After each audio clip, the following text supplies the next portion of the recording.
SSLC കഴിഞ്ഞ് science വേണോ commerce വേണോ ഹ്യൂമാനിറ്റീസ് വേണോ എന്ന ടെൻഷനിടയിൽ നിങ്ങൾക്ക് കൊമേഴ്സ് എന്ന ഓപ്ഷനെ പറ്റി എന്തെങ്കിലും പ്രശ്നം ഉണ്ടെങ്കിൽ അത് തീർക്കുക എന്നുള്ളത് എഡ്യൂപോർട്ടിലെ കൊമേഴ്സ് അക്കൗണ്ടൻസി ഫാക്കൽറ്റിയായ എൻ്റെ കടമയാണ്. സോ ഗൈസ്, എന്താണ് കൊമേഴ്സ്, ആരൊക്കെ കൊമേഴ്സ് എടുക്കണം, ആരൊക്കെ കൊമേഴ്സ് എടുക്കരുത് തുടങ്ങിയ സംശയങ്ങൾക്കുള്ള ഉത്തരമാണ് ഈ വീഡിയോ. 2 മിനിറ്റ് ഇതിൽ ഇൻവെസ്റ്റ് ചെയ്യുക, നിങ്ങളുടെ സമയം ഒട്ടും വേസ്റ്റ് ആക്കാതെ നേരെ വീഡിയോയിലേക്ക്. ആദ്യം തന്നെ പറയാം, എന്താണ് കൊമേഴ്സ്. നിങ്ങൾ ഇതുവരെ പഠിച്ച കുറേ കാര്യങ്ങളിലൊക്കെ കുറേയൊക്കെ കൊമേഴ്സ് അടങ്ങിയിട്ടുണ്ട്. എന്നാൽ കൊമേഴ്സിലെ ഒരു സബ്ജക്റ്റും നിങ്ങൾ ഇതുവരെ പഠിച്ചിട്ടില്ല. അപ്പോൾ എന്താണെന്ന് അറിയാൻ കുറേ പേർക്ക് ആകാംക്ഷ ഉണ്ടാവില്ലേ? എടാ, ഒന്നുമില്ല, നമ്മുടെ ഈ ചുറ്റും നടക്കുന്ന, നമ്മൾ ഈ ചുറ്റും നിങ്ങൾ കാണുന്ന, ദിവസേന കാണുന്ന ഒരുപാട് കച്ചവട സ്ഥാപനങ്ങൾ ഉണ്ടാവും, ബിസിനസ്സുകൾ ഉണ്ടാകും, ബാങ്കുകൾ ഉണ്ടാകും. ഈവൻ എഡ്യൂപോർട്ട് വരെ ഒരു കമ്പനിയാണ്, കമ്പനികൾ ഉണ്ടാകും, പമ്പ്, പെട്രോൾ പമ്പുകൾ, അങ്ങനെ ഒരുപാട് ബിസിനസ് സ്ഥാപനങ്ങൾ, ഒരു സാമ്പത്തിക ഒരു സർക്കിൾ അല്ലെങ്കിൽ അങ്ങനത്തെ ഒരു ചെയിനിൻ്റെ ഇടയിലാണ് ഞങ്ങളൊക്കെ ജീവിക്കുന്നത് അല്ലേ. അപ്പം അതിനെപ്പറ്റി പഠിക്കാൻ, എങ്ങനെ മണി വർക്ക് ചെയ്യുന്നു, എങ്ങനെ ബിസിനസ്സുകൾ വർക്ക് ചെയ്യുന്നു, എങ്ങനെ ബിസിനസ് ലാഭം ഉണ്ടാക്കുന്നു, ലാഭമാണോ നഷ്ടമാണോ എന്ന് എങ്ങനെ കണ്ടുപിടിക്കുന്നു തുടങ്ങി ഒരുപാട് ഏരിയാസ് കൊമേഴ്സിലുണ്ട്. അതുകൂടാതെ നമ്മുടെ രാജ്യത്തിൻ്റെ നോക്കുമ്പം ആ രാജ്യത്തിൻ്റെ സാമ്പത്തിക രംഗങ്ങൾ അല്ലേ, എക്കണോമിക്സ്, അതിൽ നമ്മൾ എന്തൊക്കെ പഠിക്കും?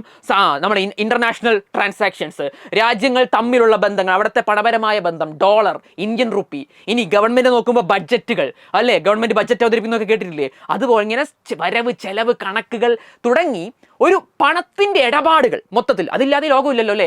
അപ്പൊ അതിനെപ്പറ്റി മൊത്തത്തിൽ പഠിക്കുന്ന ഒരു സാധനമാണ് കൊമേഴ്സ്. ചുരുക്കം പറഞ്ഞാൽ ബിസിനസിനെ പറ്റി പഠിക്കും, എക്കണോമിക്സ്, സാമ്പത്തിക രംഗത്തെ പറ്റി പഠിക്കും, അതിൻ്റെ ഉള്ളിൽ ചെയ്യുന്ന അക്കൗണ്ടിങ്ങുകളെ പറ്റി പഠിക്കും തുടങ്ങി ഒരുപാട് ഏരിയാസിൽ നമ്മൾ റിയൽ ലൈഫ്, ഒരു പ്രാക്ടിക്കൽ ലൈഫ് എക്സ്പീരിയൻസിലോട്ട് കിടക്കുന്നതാണ് കൊമേഴ്സ്. അപ്പോൾ ആരൊക്കെ കൊമേഴ്സ് എടുക്കണമെന്നതിൻ്റെ ഒന്നാമത്തെ ഉത്തരമായി, ഇത്തരം ഫീൽഡിൽ വല്ലാണ്ട് ഇൻട്രസ്റ്റ് ഉള്ള ആൾക്കാർക്ക് കൊമേഴ്സ് എടുക്കാം. ബിസിനസ്സിൽ ഭയങ്കര ഇൻട്രസ്റ്റ് ആണ്, ബിസിനസ് നല്ല രീതിയിൽ ഇതാക്കണം, അല്ലെങ്കിൽ ബിസിനസിന്റെ കണക്ക് എങ്ങനെ ലാഭനഷ്ടം കണ്ടുപിടിക്കുക, ഇത്തരം അക്കൗണ്ടിങ് കരിയറുകളിലേക്ക് പോകണം, ടാക്സുകൾ, ഗവൺമെന്റിന്റെ ടാക്സുകളെ പറ്റി ടാക്സ് കണ്ടുപിടിക്കുക, ടാക്സ് കാൽക്കുലേറ്റ് ചെയ്യുക തുടങ്ങിയ മേഖലകളിലേക്ക് ഭയങ്കര ഇൻട്രസ്റ്റ് ആണ്. അപ്പോൾ അത്തരം മേഖലകളിലേക്ക് പാഷൻ ഉള്ള ആൾക്കാർക്ക് ധൈര്യത്തോടെ കൊമേഴ്സ് എടുക്കാം. അത് തന്നെയാണ് CA, CMA, പിന്നെ ACCA തുടങ്ങിയ പ്രൊഫഷണൽ കോഴ്സുകൾ അല്ലേ, അത് ഒരുപാട് പേര് കേട്ടിട്ടുണ്ടാകും. അത് എടുക്കാൻ താല്പര്യമുള്ളവർക്ക് കൊമേഴ്സ് എടുക്കാം. ഈവൻ നിങ്ങൾക്ക് സയൻസ് എടുത്താലും ലാസ്റ്റ് കൊമേഴ്സിലെ ഈ CA, CMA കരിയറിലോട്ട് വരാം കേട്ടോ. അങ്ങനത്തെ ഓപ്ഷൻസ് ഒക്കെ ഉണ്ട്. എങ്കിലും നിങ്ങൾക്ക് നിങ്ങളുടെ ഗോൾസ് ക്രിസ്റ്റൽ ക്ലിയർ ആണ്, ചേഞ്ചിന് ഒരു സാധ്യതയില്ലെങ്കിൽ ഡയറക്റ്റ് കൊമേഴ്സിലോട്ട് വരാം.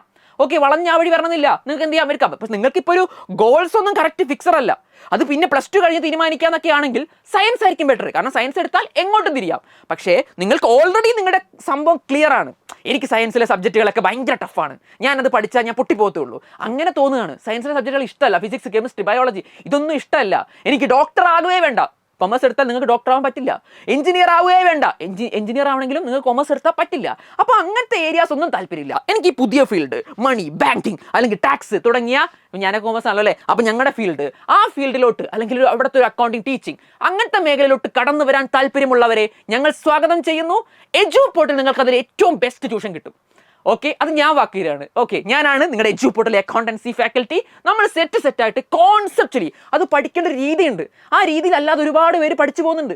അപ്പോൾ ഈ കോമ്പറ്റീറ്റീവ് വേൾഡിൽ അവർക്ക് ജോലിയിലേക്ക് കിട്ടാതായി പോകുന്നു. അപ്പോൾ അതൊന്നും നമ്മൾ ഇവിടെ എഡ്യൂപോർട്ടിൻ്റെ ക്ലാസ്സിലുള്ള ആ കുട്ടികൾക്ക് അങ്ങനത്തെ ഒരു ബുദ്ധിമുട്ടുണ്ടാവരുത്. അതുകൊണ്ട് തന്നെ ഞങ്ങൾ സെറ്റാക്കി തരും, ഞങ്ങൾ സെറ്റാക്കി പഠിപ്പിച്ചു തരും. ഓക്കെ, ഇനി ആരാ കൊമേഴ്സ് എടുക്കേണ്ട ആൾക്കാർ? ഇനി വളരെ വലിയ കുറേ ഹാർഡ് വർക്ക് ചെയ്ത് അല്ലെങ്കിൽ കുറേ സയൻറ്റിഫിക് സാധനങ്ങളൊക്കെ പഠിച്ച് അല്ലെങ്കിൽ വലിയ മാത്തമാറ്റിക്സിലൊന്നും താല്പര്യമില്ല, എന്നാൽ ചെറിയ രീതിയിലുള്ള മാത്സ് ഒക്കെ ഓക്കെയാണ്, ചെറിയ രീതിയിലുള്ള ഹാർഡ് വർക്ക് ചെയ്യാനുണ്ടാ. കൊമേഴ്സ് ആയാലും നല്ല പണിയൊക്കെ എടുക്കണം, പഠിക്കണം മര്യാദ കിട്ടാ. ഓക്കെ, നമ്മൾ പഠിപ്പിക്കും, നിങ്ങൾ പഠിക്കണം. അപ്പോൾ കൊമേഴ്സ് ആയാലും പഠിക്കുകയൊക്കെ വേണം. എന്നാലും അത്ര ഹാർഡ് വർക്ക് ചെയ്യാനൊന്നും താല്പര്യമില്ല, എന്നാൽ എനിക്ക് അത്യാവശ്യം കരിയർ ഓപ്ഷൻസ് വേണമെന്നുള്ള ആളുകൾക്കും നമ്മുടെ കൊമേഴ്സ് എടുക്കാം. ഓക്കെ, അപ്പോൾ നിങ്ങൾ കൊമേഴ്സ് എടുക്കണം, അതായിരിക്കരുത് മാനദണ്ഡം കേട്ടോ. ഞാൻ നേരത്തെ പറഞ്ഞ ഈ ഫീൽഡിനോട് താല്പര്യമില്ലാതെ ആരും വരരുത്. നമ്മളൊരു പാഷനായിട്ട് ചിന്തിച്ചിട്ട് അങ്ങനെ പഠിച്ചാലേ ഇതിൽ സാധനം നമുക്ക് സെറ്റാക്കാൻ പറ്റുള്ളൂ. അപ്പോൾ കൊമേഴ്സ് എടുക്കാൻ തീരുമാനിച്ച ആളുകൾ ഇപ്പോൾ നിങ്ങൾ ഒന്നും കൂടി ഉറപ്പിച്ചിട്ടുണ്ടാകില്ലേ, കാരണം ഇതൊരു സെക്കൻഡ് ഓപ്ഷൻ ഒന്നുമല്ല, നല്ല അടിപൊളി കരിയർ, ഒരുപാട് ഓപ്ഷൻസ് ഉള്ള ഒരു പവർ ഹൗസ് തന്നെയാണ്. അപ്പോൾ ഉറപ്പിച്ചിട്ടുണ്ടാകും. അങ്ങനെ കൊമേഴ്സ് എടുക്കാൻ താല്പര്യമുള്ള എല്ലാവരും തന്നെ ഞങ്ങളുടെ ഈ വീഡിയോൻ്റെ അടിയിലുള്ള ഒരു ഫോം ഉണ്ട്, അത് ഫില്ല് ചെയ്യുക. നമുക്ക് ഒരുമിച്ച് അടുത്ത 2 വർഷം നല്ല വൃത്തിക്ക് പഠിക്കാം, മുന്നേറാം. ഇനി ആരൊക്കെ കൊമേഴ്സ് എടുക്കരുതെന്ന് ചോദിച്ചു കഴിഞ്ഞാൽ, 0 ലെവൽ മാത്സിൽ ഒട്ടും അറിയാത്ത ആളുകൾ. ഓക്കെ, 0 ലെവൽ, അവർക്ക് കൂട്ടാൻ അറിയില്ല, കുറയ്ക്കാറില്ല, പെർസെൻറ്റേജ് കണ്ടുപിടിക്കാൻ അറിയില്ല, അങ്ങനെ ഒട്ടും അറിയാത്ത ആളുകൾക്ക് ചിലപ്പോൾ കൊമേഴ്സ് ബുദ്ധിമുട്ടായിരിക്കാം. ഓക്കെ, ഇനി ഹിസ്റ്ററി, അഥവാ ഹ്യൂമാനിറ്റീസ് വിഷയങ്ങളോടൊക്കെ താല്പര്യമുള്ള ആൾക്കാരുണ്ടാവും, പിന്നീട് അങ്ങോട്ട് ആ രീതിയിൽ പോകുന്നത് അല്ലേ. അപ്പോൾ അങ്ങനെയുള്ള ആളുകൾക്ക് കൊമേഴ്സ് എടുക്കണമെന്നില്ല. ഓക്കെ, അപ്പോൾ പിന്നെ ഡോക്ടർ, എഞ്ചിനീയർ അങ്ങനത്തെ മേഖലയിലേക്ക് താല്പര്യമുള്ള, ഞാൻ നേരത്തെ ഓൾറെഡി പറഞ്ഞു, അവരും എന്ത് ചെയ്യരുത്, കൊമേഴ്സ് എടുക്കരുത്. കാരണം ഇവിടെ വന്നാൽ അത് നിങ്ങൾക്ക് പറ്റത്തില്ല. അപ്പോൾ സയൻസ് മേഖലയിലുള്ള ഏതെങ്കിലും ഒരു പ്രൊഫഷൻ, ഒരു കോഴ്സ് നിങ്ങൾ സ്വപ്നം കാണുന്നുവെങ്കിൽ ഇങ്ങോട്ട് വരരുത്. ഓക്കെ, ഇതൊന്നുമില്ലാതെ കൊമേഴ്സ് മേഖല ഞാൻ നേരത്തെ പറഞ്ഞ എല്ലാ ആ ഒരു സാമ്പത്തിക രംഗത്തെ പറ്റി ഇൻട്രസ്റ്റഡ് ആയി അടിപൊളിയായി പഠിച്ച് മുന്നേറാൻ പറ്റുമെങ്കിൽ കൊമേഴ്സ് എടുക്കാം. ഇത് നിങ്ങളുടെ ലൈഫിലൊരു പ്രധാനപ്പെട്ട തീരുമാനമാണ്. നിങ്ങളുടെ കൂടെ എന്നും ഒരു ഗൈഡായി ഞാൻ ഉണ്ടാകും. എൻ്റെ പേര് അജിത് കുമാർ, കുമാറിയ എന്നാണ് എന്നെ എല്ലാവരും വിളിക്കുന്നത്. നിങ്ങൾക്ക് എന്ത് വേണമെങ്കിലും വിളിക്കാം. ഇൻസ്റ്റാഗ്രാമിൽ കുമാറിയാൻ സെർച്ച് ചെയ്തിട്ട് എന്ത് ഡൗട്ട് ഉണ്ടെങ്കിലും മെസ്സേജ് അയക്കാം കേട്ടോടാ. അപ്പം നമുക്ക് എന്ത് ചെയ്യാം, ക്ലാസ്സിൽ കാണാം. ഓക്കെ, അപ്പോൾ തൽക്കാലത്തേക്ക് ബൈ.